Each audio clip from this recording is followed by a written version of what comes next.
How's it going, everyone? Got quite a lot to talk about in this video. A game is going to be going free forever on the PlayStation Store in early 2025. It's been in early access on PlayStation 5 and PC, but now it'll be going a fully free-to-play. We'll talk that in a little bit. On top of that, speaking of free, a notable JRPG that dropped earlier this year has gotten a free demo. We'll talk that, and another RPG will be headed to PlayStation 5 in December. It's a game I actually quite enjoyed, not one that is a super big budget title, but interesting concept, and we'll talk that at the end of this video. But right off the bat, Arcadegeddon will become a free-to-play title in early 2025, the developers have announced. With the game going free-to-play, you can obviously ascertain it's probably from the reasoning of a dwindling user base. It is a multiplayer cooperative third-person shooter, and it's going F2P. It notes combining a mix of PvE and PvP experiences with a fantastic soundtrack. It has garnered a loyal community. Keep an eye on the website and socials for more information in the new year. This ever-evolving multiplayer shooter allows you to play solo or with up to 3 friends to explore multiple biomes, mini-games, find hidden chests, and defeat numerous enemy types and boss levels. Arcadegeddon is a cooperative multiplayer experience that provides a mix of PvE and PvP experiences that allows for all different speeds of play. As you continue to play, you can take on additional challenges from the local gangs that hang out in Gilly's Arcade. These will earn you much more than street cred. Speaking of street cred, earn your spot on the leaderboard as well. They didn't really go in-depth on the free-to-play rollout, so once we get more information on that, I will let you guys know, but the game is going to be going F2P in early 25. Alright, moving on from that, Shin Megami Tensei 5 Vengeance has got a free demo available right now. It's a JRPG that dropped on the Nintendo Switch initially, and then it got this Vengeance definitive release back in June.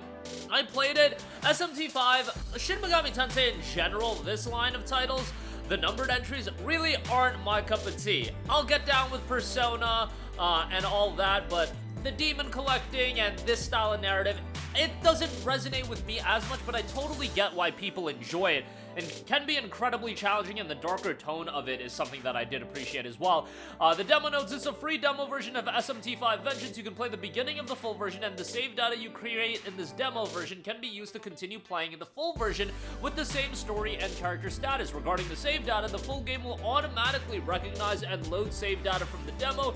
Please note that if you play the demo after playing the full version, the save data for the full version may be overwritten. When a murder scene in modern-day Tokyo blocks out protagonist's walk home, an unplanned detour leaves him buried and unconscious. He awakens in a new Tokyo, a wasteland ravaged. After wandering around, he suddenly runs into a mysterious man and fuses with him, becoming a mighty demigod known as the Nahabino.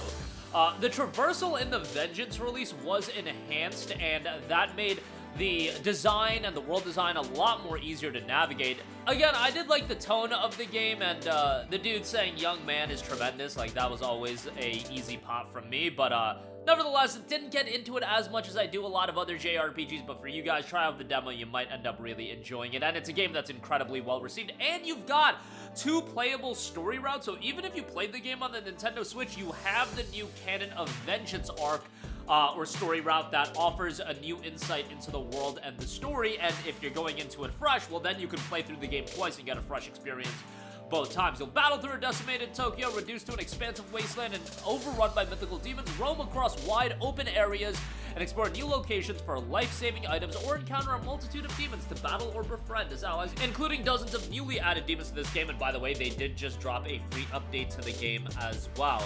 Choose between 2 story paths, the brand new Canon of Vengeance or the original story from SMT5, the Canon of Creation. Explore a post-apocalyptic Tokyo, now reduced to an expansive wasteland. Challenge up to 4 story bosses and about 20 subquests, up to 6 demon-infested obstacles to overcome to unlock more godly abilities. You'll encounter many demons to recruit into your party to create the ultimate team, and the demo is available now.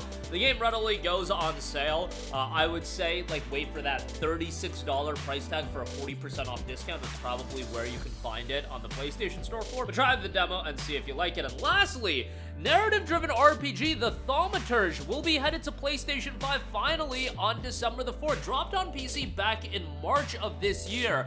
A very, very underrated RPG. Is it perfect? No, the gameplay, I would say, is fairly simplistic as far as a turn-based RPG goes, but I gotta say, From a narrative and writing standpoint, incredibly compelling, and the setting of the game I think is fantastic. The Thaumaturge is a story-driven RPG with morally ambiguous choices taking place in the culturally diverse world of the early 20th century Warsaw. In this world, saluters exist, esoteric beings that only Thaumaturges can truly perceive and use for their needs. The Thaumaturge is a historically rich, character-driven RPG again set in 1905 Warsaw. The game follows Victor, a world-weary Thaumaturge returning to his roots in Warsaw, a bustling city teeming with cultural diversity, serving as a vivid backdrop for his journey. Victor's story unravels the secrets of his troubled past alongside those of Warsaw's eclectic residents, representing every facet of the city's society. Ultimately, he may even uncover the intrigues of Rasputin, a shadowy figure weaving influence at the highest levels of the imperial court and within the forces occupying Poland. With his thaumaturgic power, Victor sees beyond the ordinary, manipulating others' wills to achieve his ends and forming connections with mystical beings known as saluters, with these entities offering a distinct advantage in turn-based combat and detective-style investigations. Each also brings a unique burden, whether pride, recklessness, or another flaw, which he must absorb, making their powers a double-edged sword. Play an isometric RPG where your choices will shape the final outcome.